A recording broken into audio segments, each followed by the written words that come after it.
the blood is on Joe Biden's hands.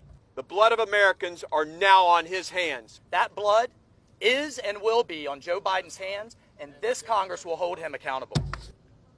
Because of the negligence of this administration and the hasty retreat that they led out of Afghanistan, they have left $85 billion worth of American equipment in the hands of our enemy, the Taliban. 75,000 vehicles, over 200 airplanes and helicopters, over 600,000 small arms and light weapons. The Taliban now has more Black Hawk helicopters than 85% of the countries in the world.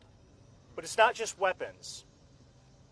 They have night vision goggles, body armor, and, unbelievably, the Taliban now has biometric devices which have the fingerprints, eye scans, and biographical information of all of the Afghans who helped us and were on our side over the last 20 years.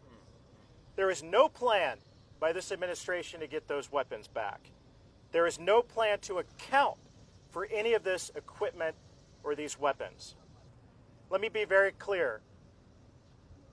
If any American is harmed, injured, or killed and not safely evacuated out of Afghanistan, or if any of these weapons or this military equipment is used to harm, injure, or kill an American now or at any time in the future, the blood is on Joe Biden's hands. America is going to face Al-Qaeda 3.0. The intelligence community has been clear and has briefed us repeatedly. The Taliban taking over means Al-Qaeda 3.0 comes roaring back. Except now we're in a worse position than we were before 2001. We have no bases in the region. Our local allies are being hunted down as we speak. And as you've heard today, the Taliban are going to be armed to the teeth so that when future American soldiers have to go back in to deal with the problem and deal with the incompetence of this administration, how many are going to die now?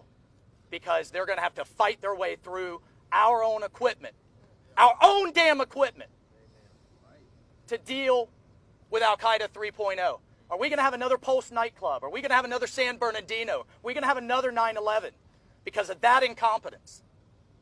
Well, this Congress is going to lead. Our offices right now are operations centers, calling gate guards, calling the Kabul airport, guiding people through, telling them how to avoid Taliban checkpoints, our own Congress. It's unbelievable, the lack of leadership. So I 100% agree.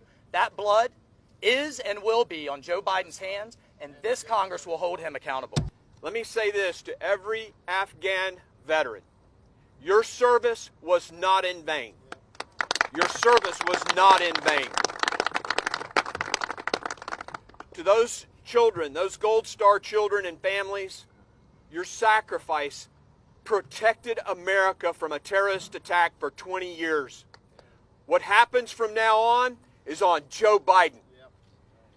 Just as my colleagues have said, the blood of Americans are now on his hands. The blood of our allies are now on his hands. They say it's not happening. They say people aren't stranded.